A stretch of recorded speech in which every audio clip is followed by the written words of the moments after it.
Welcome to another Thoughts On. This time we're talking about our podcast with Tony Molina, founder of the Rewire project.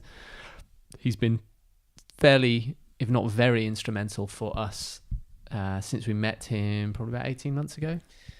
Yeah, coming up to, Yeah, very instrumental in how we've approached fitness, health, really everything from breathing to ice to how we see, I don't know, kind of how we feel about life and everything that we're doing, really. Because we met him midway into the journey. We'd already done issue 1. We were introduced to him by your cousin. That's right, yeah. Martin. And we didn't really know what to expect other than we'd heard these stories about him being a marine recon and being shot out of submarines. And we were like, we should just meet this guy because anyone shot out of submarines fighting people called the shark underwater. We should clarify that. Shot out of submarines on a breath hold to disarm bombs because the oxygen from air tanks would be too volatile to the bomb. Yeah. So a guy that had seen quite a lot. So yeah, we'll meet him. We should definitely meet him. And ever since that first conversation we had with him, where he said, you should never be out of breath when you're training. And he said something else, and the health and fitness industry is killing everybody. It was like he had a new dynamic that we hadn't really come across as of that point in our own personal journeys and with people. And in fact, actually, let me clarify that we had come across some of the things that he was saying, but we hadn't really linked them all together because, for example, one of the big areas that we talked to Tony about is ice and breath, and we obviously covered WIM in the first issue. Yeah. We were just about to meet with Brian McKenzie. Yeah. So we were coming across these terms, but we hadn't really linked them all together. We didn't have the connective tissue to link them all together, and Tony started to put all of these together for us. Yeah, and talk about them in a different way. So it's not just and so WIM's quite out there. Yeah, and what I love about it is that Tony's first career was in marine recon, and so I just love the fact that he spent a lifetime searching out information, connecting it all together, and then bringing it back and presenting it to the powers that be. Yeah. Like, here is the best intel there is. Yeah. And he's doing. I've never thought of it like that. And and the stakes that he was playing with the best intel there is this is 100 people's lives at stake and more. Yeah, so therefore this is the best intel there is. Yeah. This isn't kind of read a few books and some magazines and had a few chats. It's like no. This is me going out and doing it, and that's really what he does at the Rewire project. He goes out and he finds this intel, he brings it back, and he implements it into his. Make sure that it's tests it on himself. I mean, the big thing that he said was that there's a lot of great passive coaches out there, but really people connect to the monkey see, monkey do philosophy, and I'm not asking you to do anything that I don't do myself. And you see it when you see it on their Instagram, on his Instagram or Rewire's Instagram. He's the guy that's project. Yeah, he's the guy in the middle of the mountain stream with the skull cap on, with a big smile on his face, while all the clients are kind of like, whoa. And also, what's quite cool is he said that he doesn't always enjoy it. He was telling us about one time he was in the car with another guy, and they were, we should go into the ice, and it was snowing outside. They were in the mountains, and he was like, I really don't want to do this. I really don't want to do this. So, he's human. I was going to say he's superhuman. He's incredibly human, but he knows and appreciates the benefits of it, and kind of that challenge. And it's not just about health, or he sees health in much broader, hence the Rewire, like that ability to adapt to fears and stresses and personal, mental blocks that you tend to shy away from. And that's almost how he's looking at the whole system, isn't he? I mean, I remember the story that he told us of the client that came to him that wanted to lose 1 pound, pound in weight. Yeah. She was severe eating disorder and wanted to lose 1 pound in weight because it represented getting to a certain weight for her. And he sent her away. He sent her away and said, look, this is just not what we do. And she came back to him but he took her on as a client, but he made an agreement with her. Okay, I'll help you lose this 1 pound in weight because clearly this is something that you need to do. And in return, you will commit to this program that I will give to you.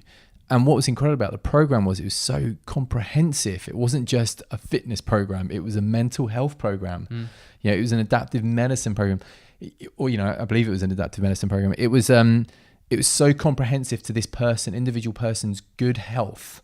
It wasn't just like, I'll take care of this one thing, like we're going to put you on the treadmill and we're going to get you fit, cardiovascular fit, or I'm going to increase your strength. It's like, okay, we're going to take the whole system and we're going to work on the whole system's health, and that includes your mental health as well as your physical health, as a byproduct. And we hadn't really come across many people that are looking at it from the macro perspective.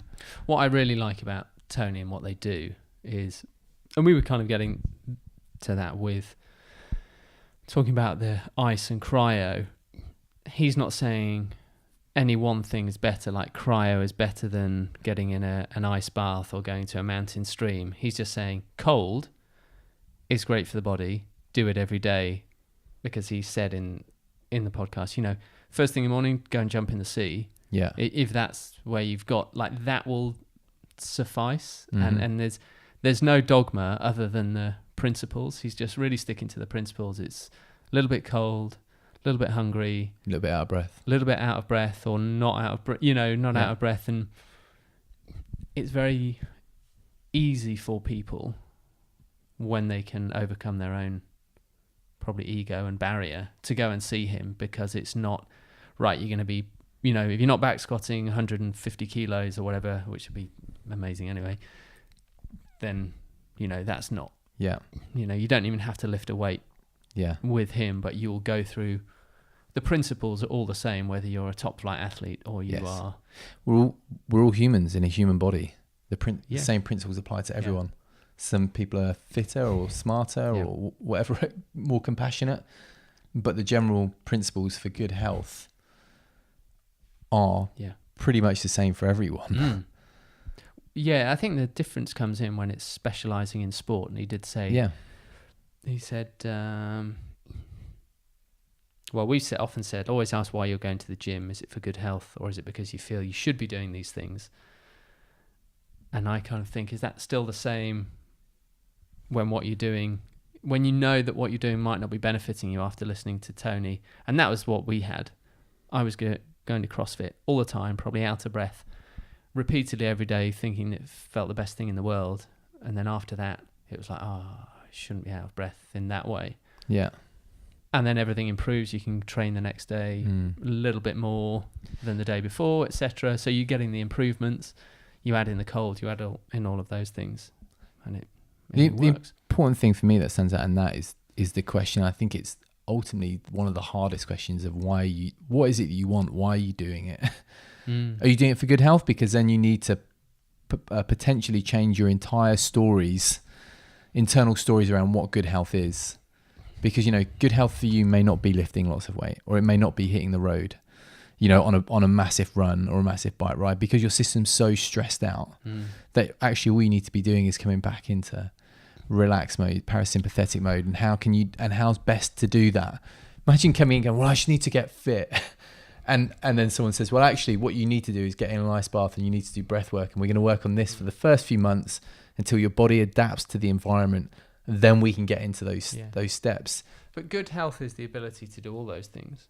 Like the people that we've seen, and the osteo that we'll speak to, Troy, he was like, everyone should be able to run a marathon. Mm-hmm. You might run it in 7 hours, you might run it in 2 hours or whatever. Yeah. But everyone should be able to do that, because we have a body that can do it. Yeah. And it's about having your body always able to do it. It doesn't have to be for record times. Yeah.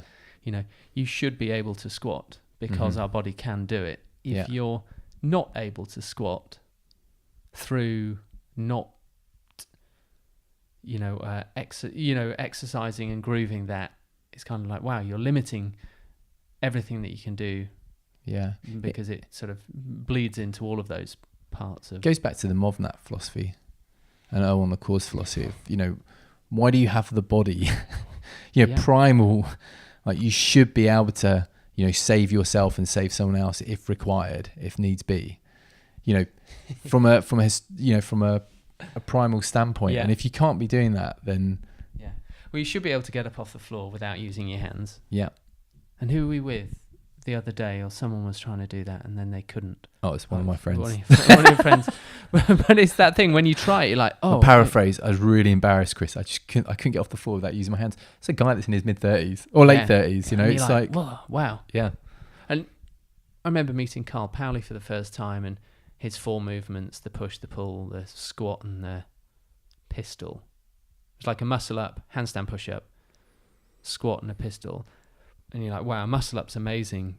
But I remember him saying, if you regress it all the way back, it's only being able to get out of a chair. Yeah. And you're like, oh, wow. And there are so many people that can't get out of a chair. And one of the methods, when my dad, he had Parkinson's, it's like you always want to be able to get out of the chair without using your hands. Right. Or just using your hands so you can push up. And you go, wow, people that can't do that. You're like... Yeah. There are probably, I'd like everyone that's listening to then just get up, be able to get up without using their hands. Yeah. Man, that is wild to me that people can't get off the floor without using their hands. Yeah. Especially when you're in your 30s. Yeah, and it's not doing anything crazy. It's just simply getting up off the floor and even getting down onto the floor. Yeah. Well, there's a fantastic quote in it where it's like, Tony says, the problem with movement is that most people can't move. Yeah. Yeah. And, and actually I'm just mimicking his laugh after he said that quote as well.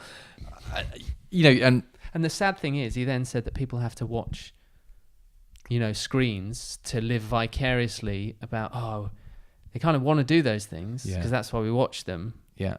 But we're not able to do it. And it doesn't mean we're Alex Honnold free soloing. It's just, you can express. I think it's always about expressing your body in the way that bodies can be expressed. You don't have to be as good as someone else who's dedicated their life to their art form. It's just being able to get up off the floor. I think be a human being. Yeah. And that sort of feels what Tony's pod was about. Yeah. And so for me, we've talked about this. We've kind of had this experience recently where people have come to us and asked where to start, and seems to be a lot of people kind of, and Tony talks about this, about being 30 and then you get given the book that kind of tells you the guidelines for good health, and actually having that experience where people are coming to us and saying, I don't, where do I go? How do I start?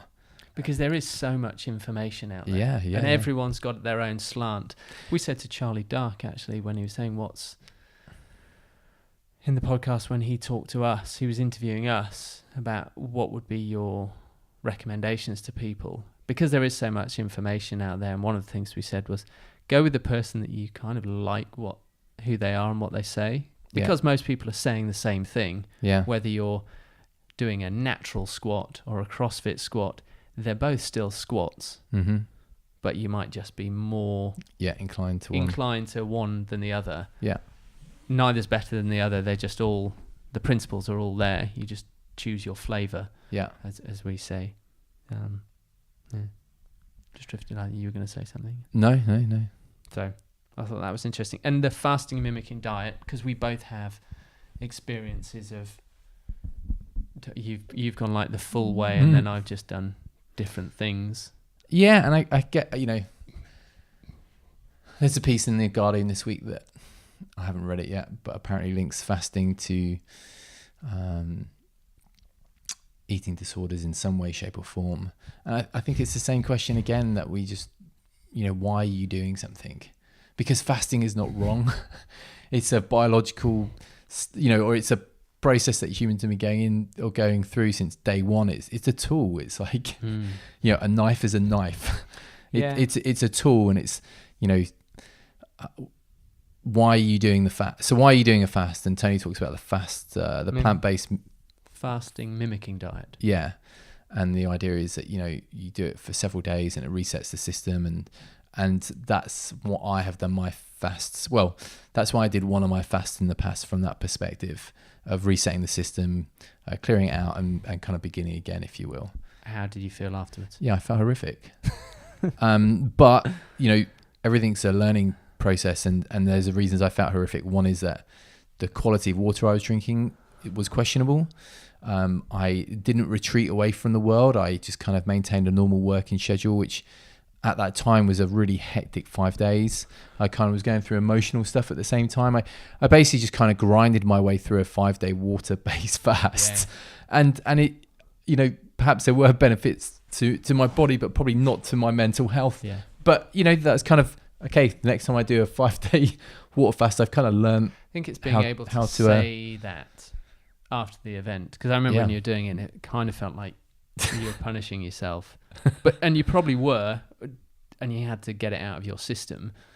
I've never done something as extreme as that, but I've done my broccoli diet where I felt like absolutely incredible on just eating broccoli in the morning. Yeah. Like a whole tree of broccoli. And I could train great, inadvertently probably doing the plant-based fasting mimicking diet. Yeah. But then after a while you're like, and now I feel like just eating everything I see. Yeah. Again, like, you know, what's the intention behind it? Why are you doing it? I've done 4-day fasts out in the middle of a jungle where it's just me on my own for 4 days, and you kind of come away from that feeling super energized because of the surroundings that you're in. You know, you're completely isolated from the world. It's lots of time for reflection. It's nature. You know that you're making everything quiet, from your internal digestive system to the environment in which you're sitting in, and that's a radically different experience. Yet there's only 1 day difference, and in fact 3 of the 4 days are completely dry fasting. There's no water or food, and the 4th day there's 1 cup of water, you know. And it's like, how do you feel when you're not drinking in that environment? It just doesn't bother you, you know. You're in a 10 I don't know, like an 8 foot by 8 foot clearing, you know, clearing, and you're not moving. It's, you know, you're completely at rest. So you're not exerting any energy. You're not, you know, the environment itself is quite wet in the air, or there's moisture in the air, I guess, you know, so that probably has an effect, but you're just not distracted by anything. You're not expending any energy on anything apart from your mental process, which day by day is slowing down because, you know, everything is slowing down. Which maybe is the reason why people do the extended fast, you know, like the 16-hour, where you stop and you do it in the evening as opposed to doing it during the day. So you sleep overnight, which uses up a bunch of those hours where you're like an intermittent fasting, but in the evening. Yeah, right. But you do it in from 6 till 12 the next day, and then you've done, is that 18 hours? That's 18 hours. Yeah. But you've done a lot of it overnight when you're resting and not expending energy. Yeah, in fact, that's the way that I do my intermittent fasting. Yeah. Rather than the other way around. Yeah. Because then it feels like a super punishment, and you have to explain yourself to everyone, and then I'm not eating because of this. You can just go home. Yeah. Drink some water and then not eat. That's the quality of water, I also have to point out, was massive. Like, I just had no concept that would make such a big difference for me, and it really did. And I was drinking tap water half the time through a dodgy filter, and that was wild. I just would not. I mean, if I was going on a water-based fast now, I'd be so mindful of the water that I was drinking or consuming. Clean water, obviously, but just real water. Yeah. So good filters, and then that's connects in with Zach Bush, who these podcasts that we keep talking about or recommending to people by this medical doctor Zach Bush, which almost comes back into that we should be in nature more often, and you were doing your plant-based or your full fast, dry fast in nature, connecting back, feeling. And then also, you know, I think the way that we do the cold, it's like you get in the sea, I get in the ponds. It's, you know, you're smack bang in the middle of nature. It's not just about the cold exposure. Yes, that's the beginning point, but it's, you know, the microbiome is being influenced by the fact you're in the sea or by the fact we're in a pond, as opposed to, you know, a sterile ice bath, you know, or a cryo chamber. Yeah. But then they are all really good to get you into it. And for some people. And, you know, I was thinking about this with regards to someone I know earlier on. It's like, I can never get them into the sea. You get them into the cryo chamber for 3 minutes. Yeah. You know, it's entryways, isn't it? Or doorways. I think that's, as long as you're, you know, follow the principles. Yeah. And then everything else is your particular... Methods are many, principles are few. Yeah, everything else is your flavour. And we get that with the sea and the ponds, don't we? You know, people's responses. And if anyone does want to come into the English Sea, the cold English Sea, or the icy Hampstead ponds, yeah, message us, because we're in every day. Yeah, so, absolutely. and we can go through that stuff with you. But I think we've been following that you started Wim Hof method before me, and then got me into it, and that cold shower thing, and almost. Well, it's interesting because, I started that in 2015 and was into it and did the whole 10-week course and 10-minute cold showers and stuff, and then kind of just moved away from it. And then we've both got into it in the last 6 months. It reminds me of Tony talking about being in the, his military, where he was in it and then he kind of stepped away from it for so long, and now he's back in it, but coming back into it with different mindsets. Yes. And this is what I mean also about, when we met Tony, coming back to him with different mindsets, having more information, connecting more dots, the stuff with Zach Bush, the stuff with Brian McKenzie and the breath work, the stuff with Wim and the ice, and all these things are connecting, and it's not just, we like to go to the gym and lift heavy weights, but it's not just about going to the gym and lifting heavy weights. Well, it's part of it, isn't it? It's being able to. Yeah. It's being able to go to the gym or the box or whatever, and you can lift heavy weights. Lift weights. You can lift weights, full stop, and it just feels. Yeah. You do feel good, and if you can leave feeling better than when you came in, which means not overdoing it. Yeah. Because you don't have to push yourself to that point. Yeah. Same with a run, same with going in the ice. The purpose of going in the ice isn't to come out like an ice cube with hypothermia. Yeah. It's to feel better and warmer and all of those parts. Yeah. I was about to say, it's having a more mature perspective on why you're doing things. And actually, Tony says that about, do what you want until you're 30. And then once you've kind of got that out of the system, then you can start to come at it with a more mature perspective. It actually goes back to Jamie Wheel, and talking about the tribes where, the young warriors were counseled by the elders as to why you do anything. Because when you're 25, you can do anything and you want to do anything, but you don't have the wisdom to know what the consequences are. Yep.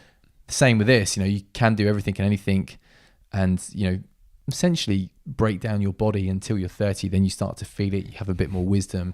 You start to look at it, with a bit more perspective. And so, yes, I can go and get in the sea for 10 minutes and come out with mild hypothermia, or I can get in it for 3 minutes because I know that 3 minutes actually activates the stress response that I'm looking for. Yeah. And also, when you're not feeling to go in for whatever reason, then you don't have to push yourself. Yeah. Because you know that you can do it, but you don't want to be in that fight or flight. It's being able to go into situations where, and that could be a run or, work or anything, just a family afternoon where you're not really looking forward to, that you can still be relaxed. You don't have to be in that fight or flight mode. And I say that laughingly because I have a tendency to drop into that. Been there, done that. And then you can do it. You can just go in and you can be yourself, and you can be a human. You don't have to you don't have to become over or under who you are. You can just be who you are. Yeah. Rather than putting on an act or retreating. Yeah. You can just be. Yeah. And I think that's possibly the philosophical purpose of the Rewire project, is you can just be who you are, which is a person with great potential. Yeah. And I'm sitting there looking at that book called Fearless, but you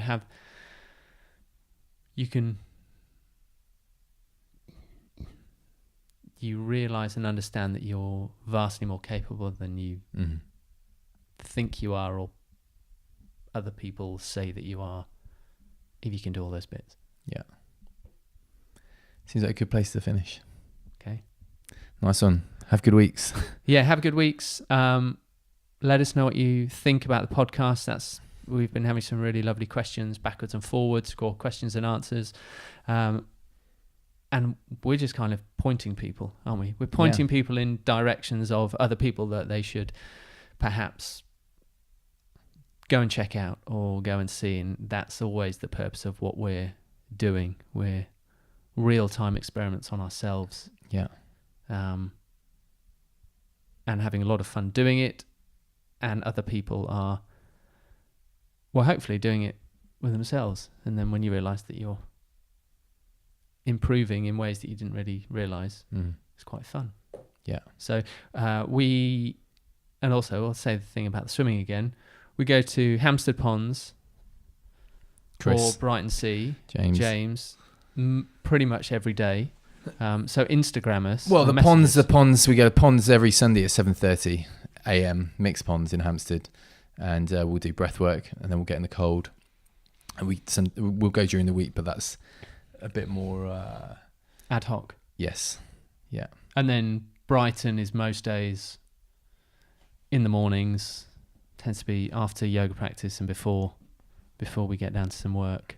Yeah. Well, that's me anyway, with a few other people down here.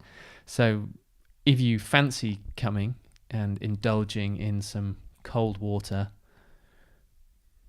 send us a message on Instagram is probably the best way. Yeah. Or email us at info@wemovemagazine.com. Yeah, or Instagram, weMove Magazine. Sweet. Have a great week. Peace.